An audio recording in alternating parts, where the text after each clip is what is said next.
Hello, ladies and gentlemen, and welcome back.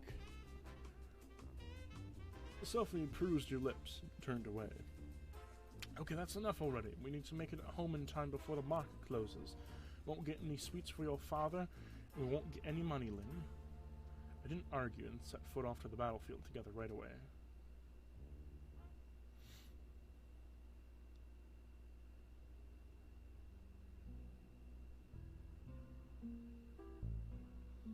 The field was deserted.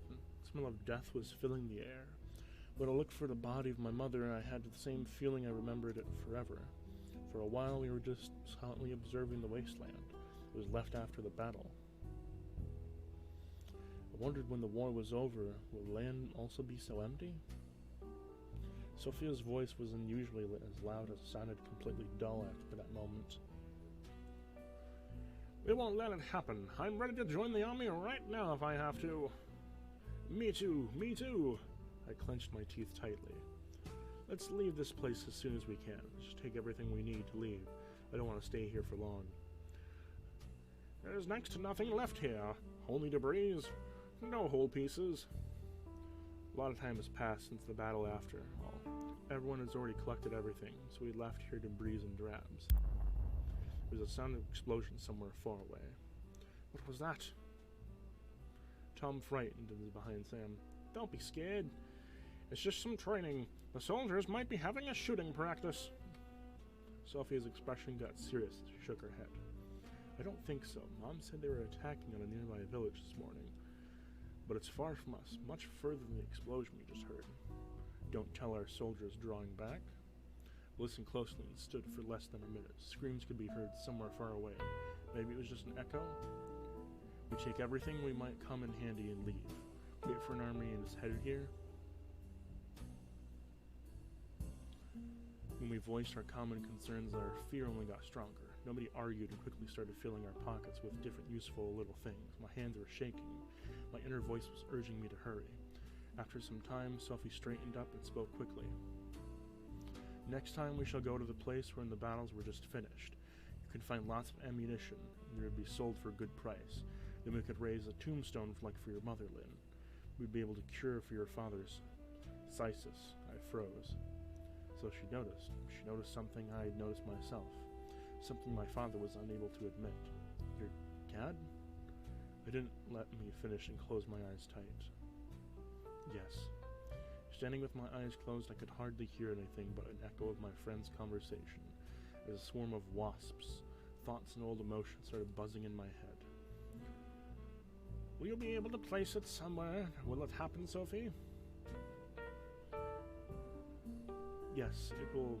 Ask my mother to eavesdrop on our conversation. Thank you. I didn't open my eyes for some time. I didn't even know why. Perhaps I didn't want to see the world.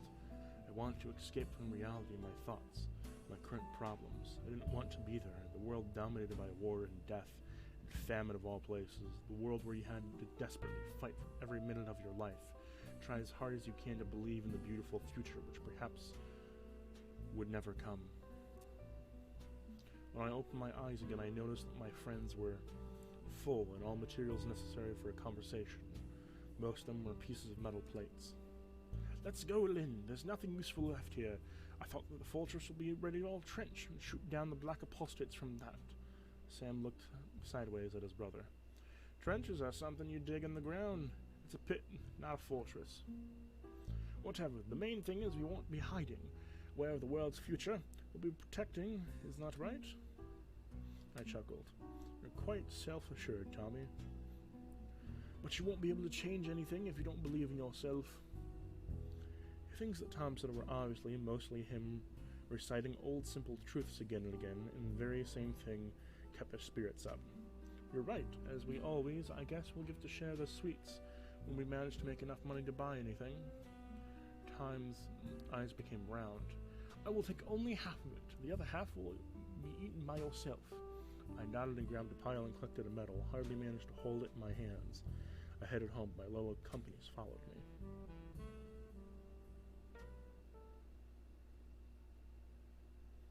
Our plans were successful. Father didn't hear anything. We were careful of piling the metal in the country yard and pulling up our jars we had.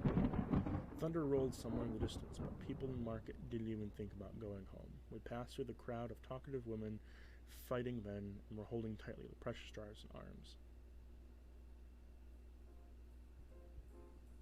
At the market, we occupied a regular spot, set out the goods. At that time, Tom was peeking up from the counter and looking up at the sky. I think it's about to rain. It was focused indicatively on the proper prices, and Sophie was watching passably closely. Suddenly, she started pointing her finger somewhere impotently. Look, I think Mr. Boulevard, I heard last two thought his daughters were a week ago. Isn't he the one that always buys jars Lynn's father makes? I looked closer, and his hunched silhouette, Mr. Brewer was passing by without even noticing us. I didn't know he was going through such a tragedy. Maybe you know, but he could call him over. Maybe he feels about being all alone. It's worth it.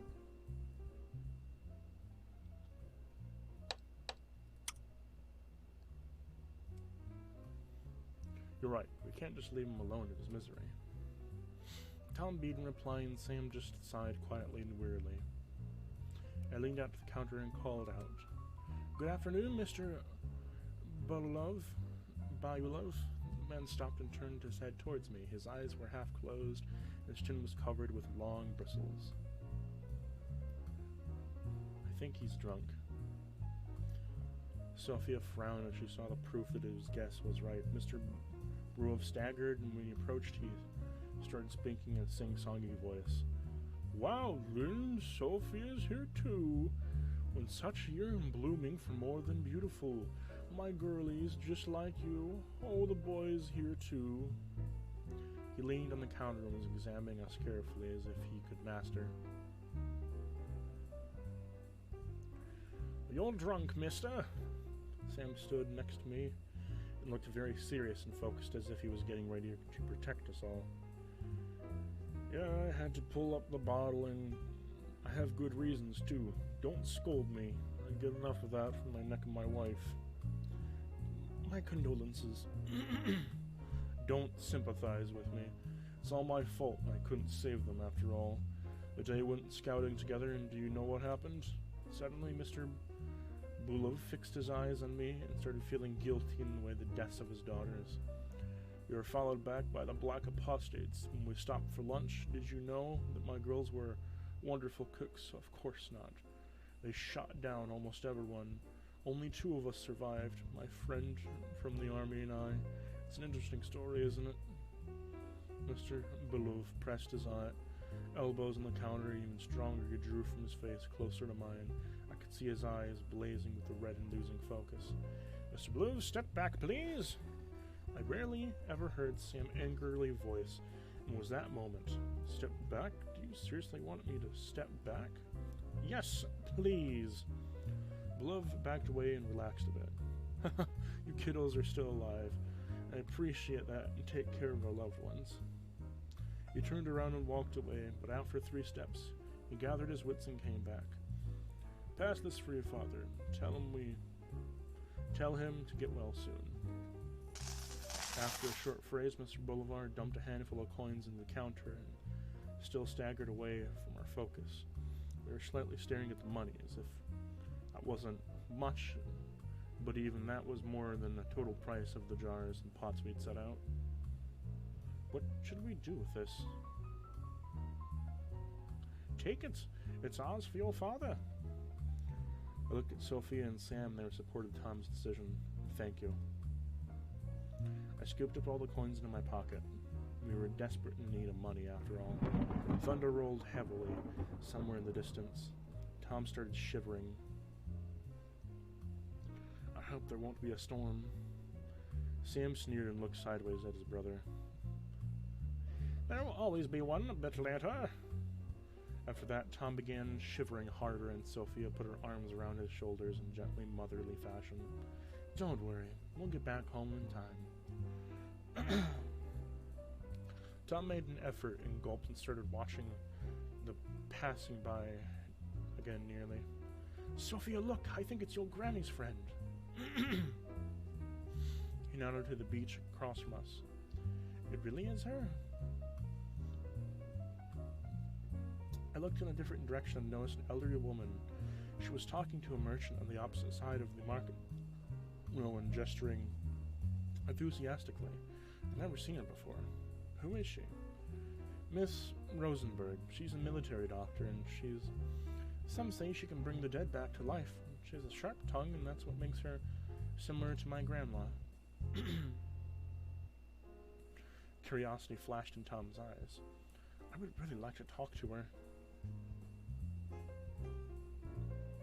I could introduce you to her, if you don't mind.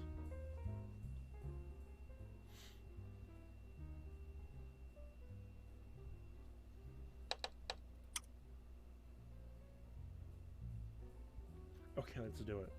Tom smiled happily. Does she prepare potions, too? Sophia put her hands on her hips. What do you mean by two? My grandma doesn't prepare potions. She's not like a witch. Do you get that? Tom nodded energetically. In our time, we don't say a witch, you say a healer. Sophia smacked me upside the head. I couldn't even dodge. She was expecting that. And you too. If you're going to keep up with that, then you'll have no way to introduce you to Miss Rosenberg. Put my hands up and I spoke apologetically. It's just a joke. Bad joke. Lynn won't do any... Lynn won't do it again, and don't get mad. Sophia sighed. Okay, I won't get mad unless I hear any of you make the same kind of jokes again. She jerked up her hands from behind the counter. We waited for her in return without saying a word.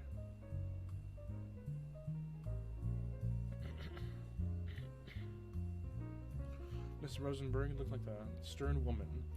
She made friends and a bit arrogantly showed some interest as she examined the crockery that was for sale. Well, ladies and gentlemen, that's all the time for this episode. I'll see you in the next one. Ta-ta.